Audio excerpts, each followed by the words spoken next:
Eu sou da opinião que todo ser humano tem que ter a própria casa, né? Até quem fala que alugar é bom quer ter uma casa, né? Então, pra mim, esse é o primeiro ponto. Ter casa própria é fundamental, é bom, a gente sente paz, a gente tem aquilo que é nosso, sabe? Então, talvez, hoje eu não quero ter casa, mas todo mundo quer ter, pelo menos ter casa. É universal, ninguém não quer ter casa. Eu sou da opinião que todo ser humano tem que ter a própria casa.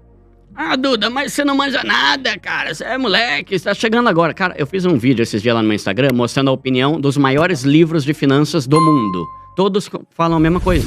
O Homem Rico da Babilônia, Os Segredos da Mente Milionária, A Psicologia Financeira, O Kiyosaki do Pai Rico, Pai Pobre, né?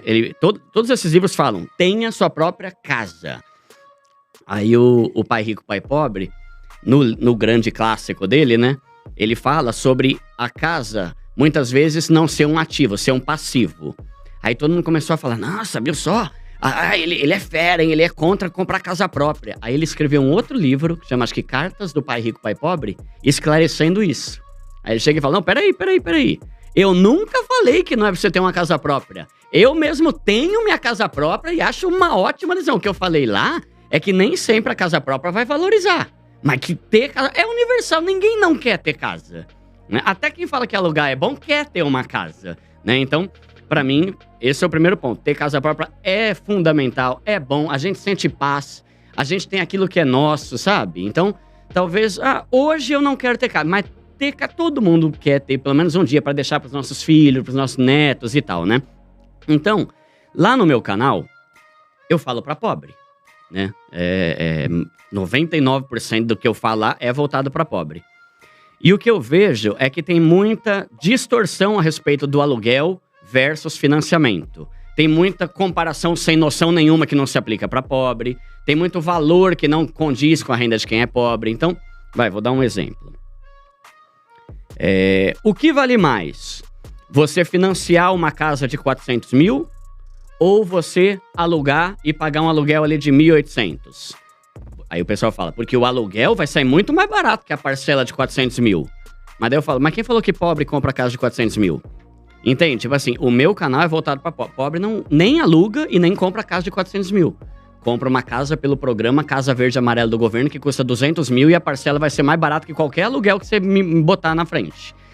Então, eu entendo isso, que tem canais que tem uma clientela, os seguidores de um nível de vida diferente, e talvez aquilo que ele tá falando vai fazer sentido. Por exemplo, se você tem 1 milhão, vale muito mais a pena você alugar uma casa e... você investir 1 milhão, ter uma renda passiva ali de 10 pau por mês, aluga uma casa por 5 e sobra 5. Isso não tem cabimento nenhum para um pobre, entende? Nenhum pobre tem 1 milhão, né? Então... eu sou, e não mudo minha opinião, cara, tenha sua casa própria, é o que o cara fala no livro O Homem Mais Rico da Babilônia, né? Tenha sua própria casa. Todo homem deve ter o seu próprio teto, um lugar, o teu próprio chão, um lugar pra falar que é seu. Aí ele finaliza falando que bênçãos recaem sobre o homem que tem sua própria casa. Então, eu sou dessa opinião, e eu sei que muita gente não concorda, mas eu acredito que a maioria dos argumentos, que muitas vezes são válidos mesmo, são válidos, mas não vale para pobre. Então, a primeira coisa eu falo lá no canal, né? Seja um pobre consciente. O que eu quero dizer com isso? Saiba a tua realidade para você não querer ter coisa que não é para você, né? Então, por exemplo, eu morei a vida toda em São Paulo. Eu me mudei para Osasco a contragosto, eu não queria ir para Osasco. Mas lá tava mais barato a casa e acabei dentro do meu orçamento. Então, pra eu não dar um tiro no pé ou meter os pés pelas mãos e fazer asneira e me endividar e me lascar e comprometer meu salário com uma parcela absurda, eu mudei de cidade.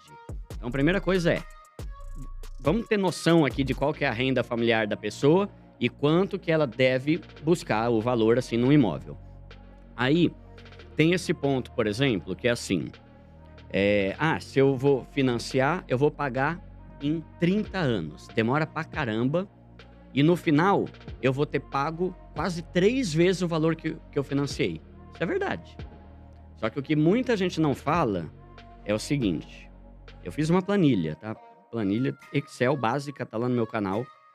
Se eu financiar hoje, sei lá, vai 150 mil, ao final de 30 anos, sem usar a amortização, só pagando a parcelinha uma por mês por 30 anos. Eu financiar esse valor aqui, aos 30 anos, lá depois, no final, 150 mil, eu vou ter gasto mais ou menos 400 mil. Caramba, Duda, você pagou quase 3 vezes mais. Que treta, hein? Pois é. Só que eu fiz o cálculo de que se você alugar uma casa que também custa o aluguel 1.500 por mês, após 30 anos, reajuste após reajuste, ano a ano, você vai ter gasto 900. Então esse é o primeiro ponto que eu queria falar aqui. O primeiro não, que eu já falei vários. É uma coisa assim.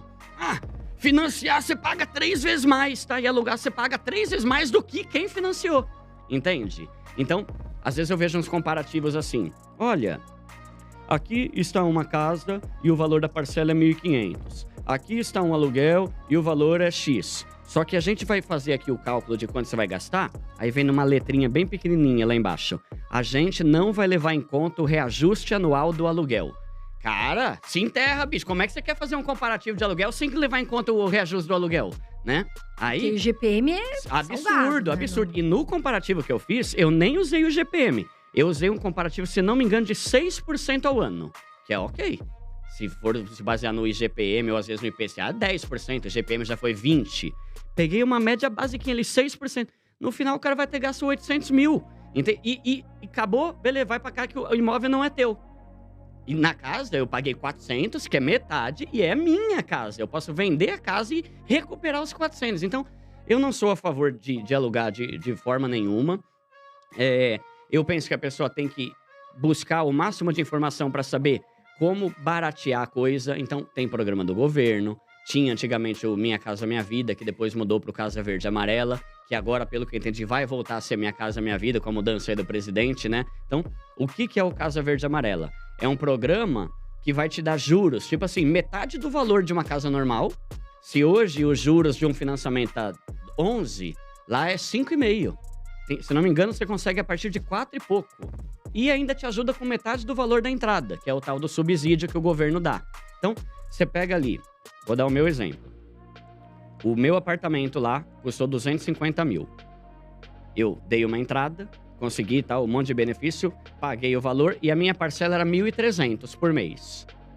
Eu pesquisei, sabe esses aplicativos Viva Real, Zap Imóveis, esse negócio de aluguel? Nenhum apartamento lá de Osasco era mais barato do que a parcela que eu pagava. Por pior que fosse. Tipo assim, uns apartamentos zoados, sabe? Que você olha a foto e fala, caramba, o cara não teve nem o trabalho de arrumar a casa pra tirar foto. Feio o imóvel. O valor da parcela do aluguel era mais caro do que o valor da parcela que eu tô pagando e que vai ser regressiva, né? Porque quando você financia, a parcela vai diminuindo mês a mês. O aluguel vai aumentando. Então é isso, sabe? É você pensar que tem que encaixar no seu orçamento. É isso, sabe? Tipo, pra mim, eu não vejo sentido. Quando que eu acho que vale a pena você viver de aluguel? Quando você tem uma grana reservada para que, se der ruim, você tem uma grana para comprar tua casa. Normalmente o pessoal fala assim, não, viver de aluguel é uma maravilha. Só que o cara, ele tem dinheiro no banco pra caramba e sabe que se der ruim, ele vai lá e compra, né? E aí tem um ponto que você falou, né? E se no meio do financiamento der algum problema e tal? Existem seguros hoje em dia, né? Dá pra você contratar seguro desse tipo aí, que em caso de morte, em caso de desemprego e tal. Mas tem o fato também de que, independente se você tá morando ou se você tá alugando, se secar a tua torneira de renda, você tá ferrado de qualquer jeito, né? Então, pelo menos na casa, você pode vender ela pelo preço que você pagou. Ah, eu comprei uma casa de 200 mil e fiquei pagando lá por 5 anos. Eu posso vender para outra pessoa e recuperar uma parte daquilo que eu paguei nos 5 anos. O que alugou, ele não tem nada. Então, ele não tem para onde ir, também nem tem o que vender, porque nunca foi dele, né? Então, é mais ou menos essa linha que eu sigo. Eu entendo os argumentos, eu entendo que você investir uma grana alta é muito melhor do que você comprar uma casa, porque dá pra você ter uma renda passiva que paga o aluguel e ainda sobra. Mas pra galera que segue o meu canal, não faz sentido eu falar que investir 500 mil é melhor, porque a pessoa não tem 500 mil, né?